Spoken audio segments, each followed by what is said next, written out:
Hello students, welcome to Sanjeev Khare channel.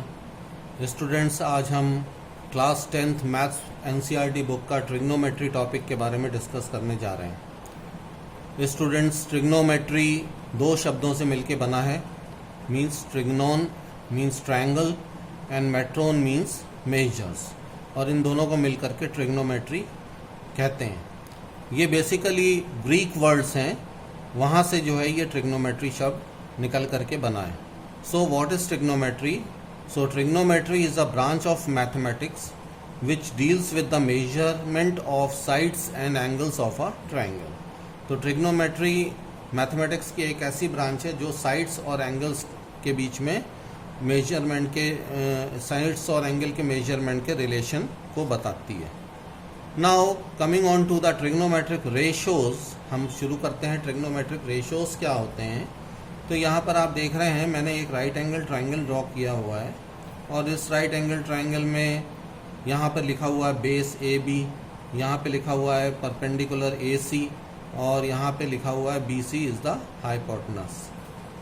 और ये right angle triangle में हमें पता है कि ये तीन साइड्स होती हैं जिनके ये अलग अलग नाम हैं, और इसके साथ ही हमें यह भी मालूम है कि राइट एंगल ट्रायंगल में हम पाइथागोरस थ्योरम का यूज़ कर सकते हैं। तो पाइथागोरस थ्योरम क्या होती है कि अगर कोई राइट एंगल ट्रायंगल है तो उस राइट एंगल ट्रायंगल में बी सी स्क्वायर मतलब हाइपोटेनस का स्क्वायर जो है is equal to base square plus perpendicular square. This is Pythagoras theorem.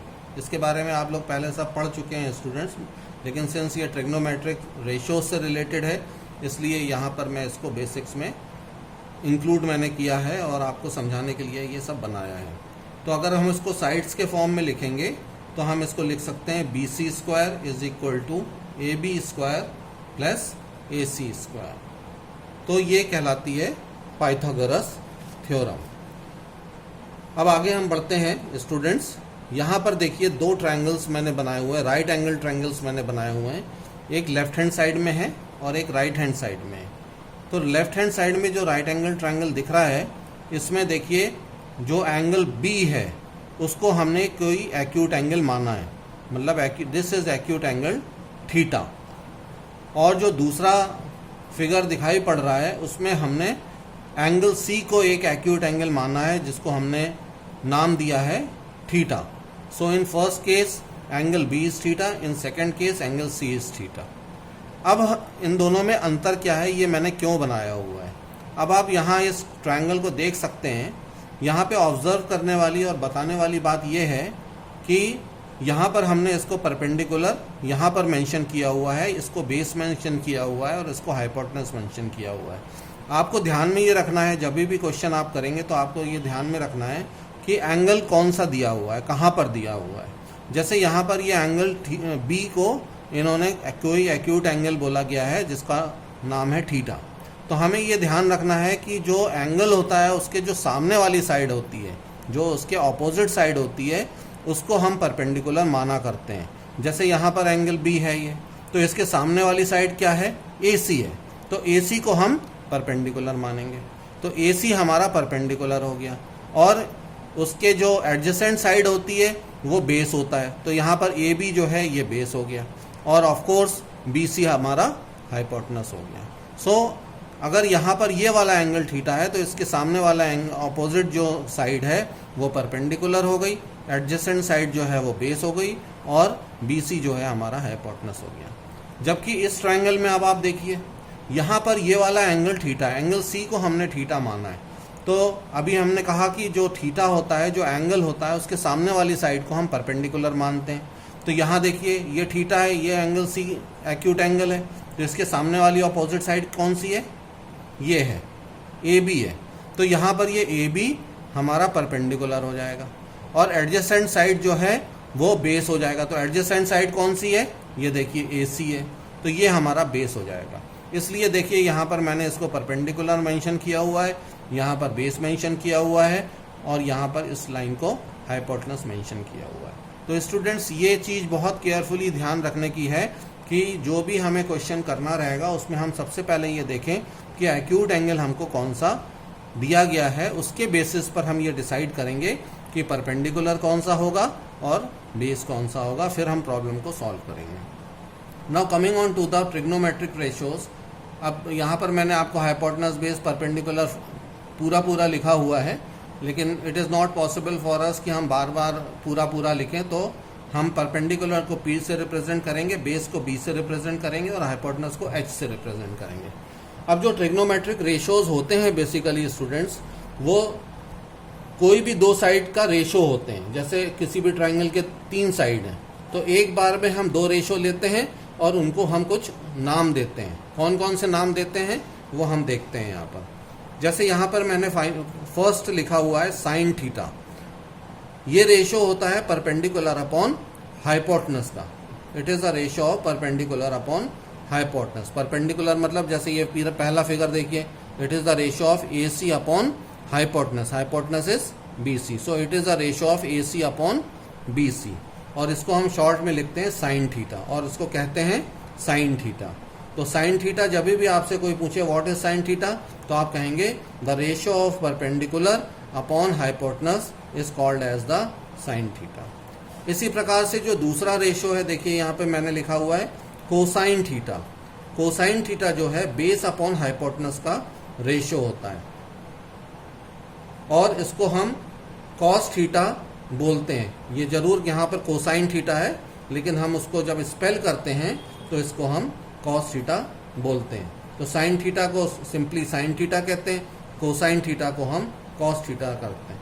पर याद रखने वाली बात यह है कि sine theta perpendicular upon hypotenuse का रेशो होता है, कोसाइन थीटा जो है कॉस थीटा जिसको हम बोल रहे हैं वो बेस अपॉन हाइपोटेनस का रेशो होता है। इसी प्रकार से जो तीसरा रेशो होता है, थर्ड रेशो होता है, उसको हम बोलते हैं टेंजेंट थीटा।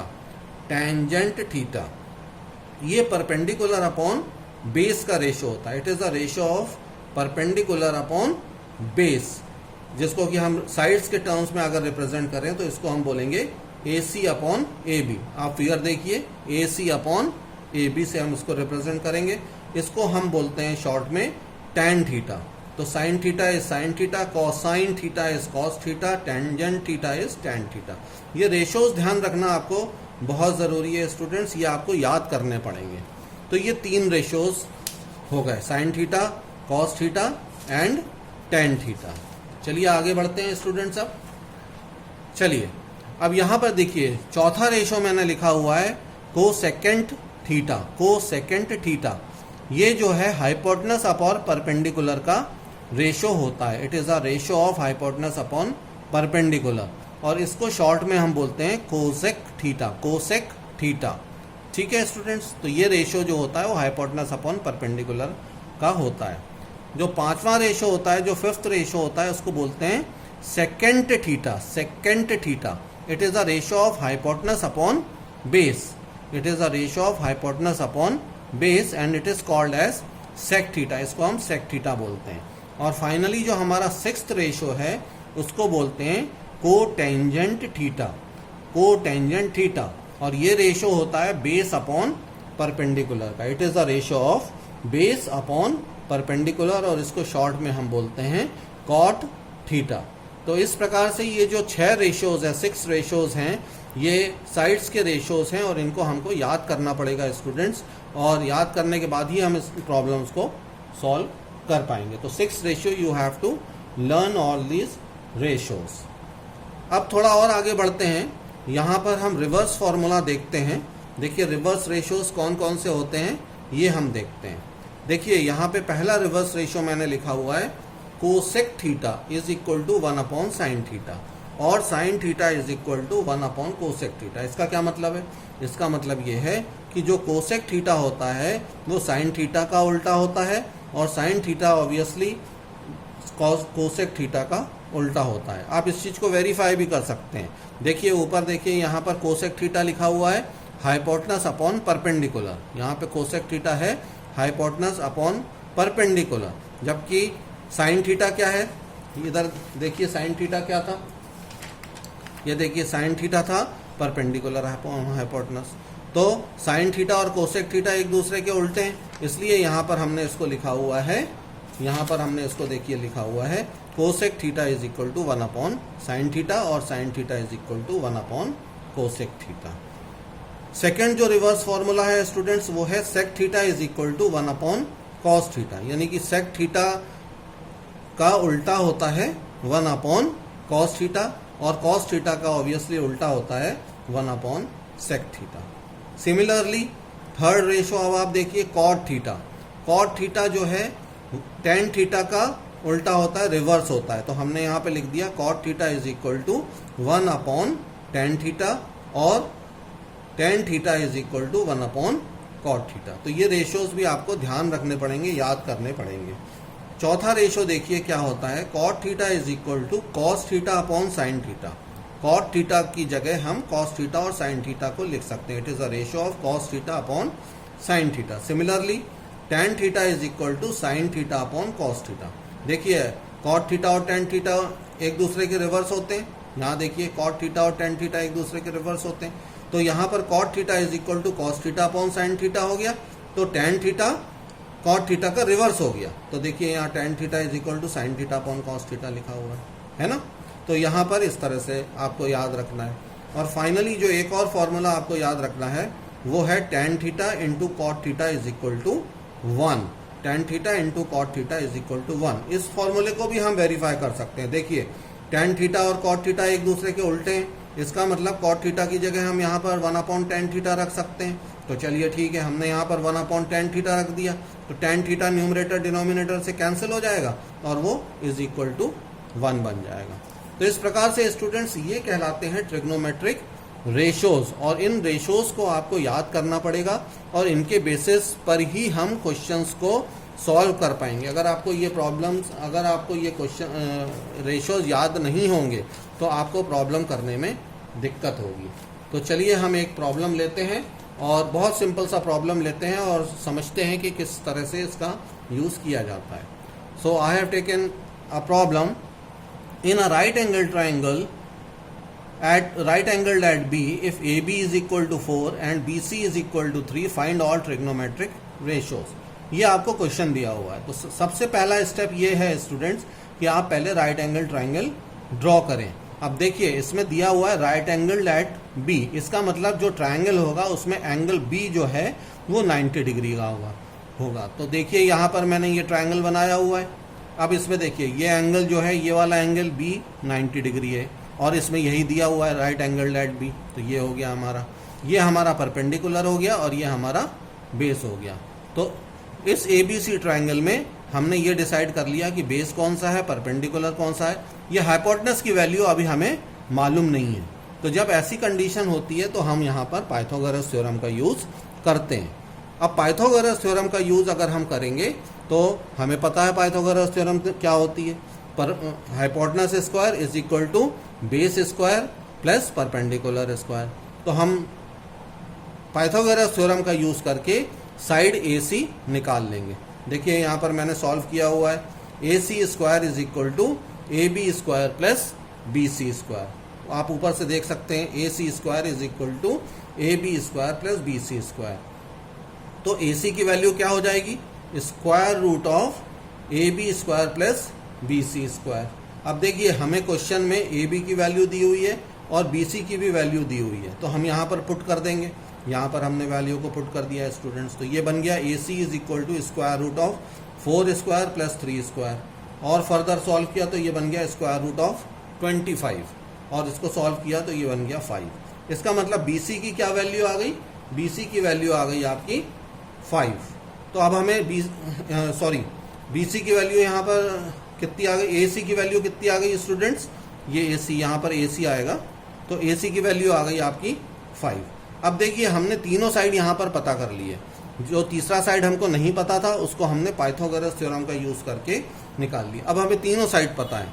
अब हमें AB भी पता है 4 है, BC दिया हुआ है 3 है, और जो तीसरी साइड है हमारी AC, जो तीसरी साइड हमारी AC है उसको हमने यहाँ पर निकाल लिया जो कि 5 के बराबर है। ये देखिए इसको हम यहाँ पर लिख देते हैं 5। तो इस प्रकार से ये देखिए हमने तीनों साइड को मेंशन यहाँ पर कर दिया है। अब अगर हम रेशोज निकालें इनके, अब तीनों साइड हमें पता चल गई, अब हमको रेशोज तो याद है कौन कौन से रेशोज हैं।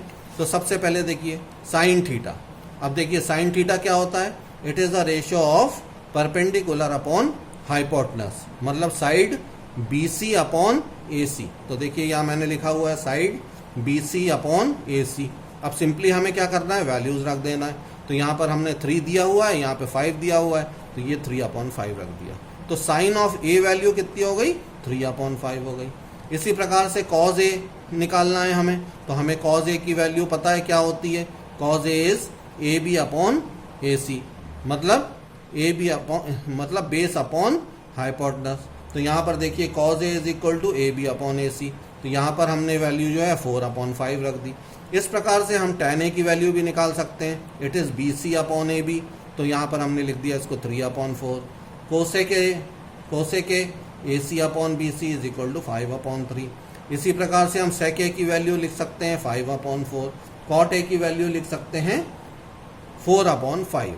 तो इम्पॉर्टेंट चीज़ स्टूडेंट्स ये है कि ये जो फॉर्मूले हमने यहाँ पर देखिए यहाँ पर लिखे हुए हैं, ये ये जो फार्मूले हैं, ये 3 फार्मूले ट्रिग्नोमेट्रिक रेशियोज के ये, और 3 फार्मूलेज ये 6 फार्मूलेज तो आपको बहुत अच्छे से याद होने चाहिए, और उसके बेसिस पर ही हम क्वेश्चंस को कर पाएंगे। तो ये एक बेसिक क्वेश्चन था जो मैंने आपको बताया।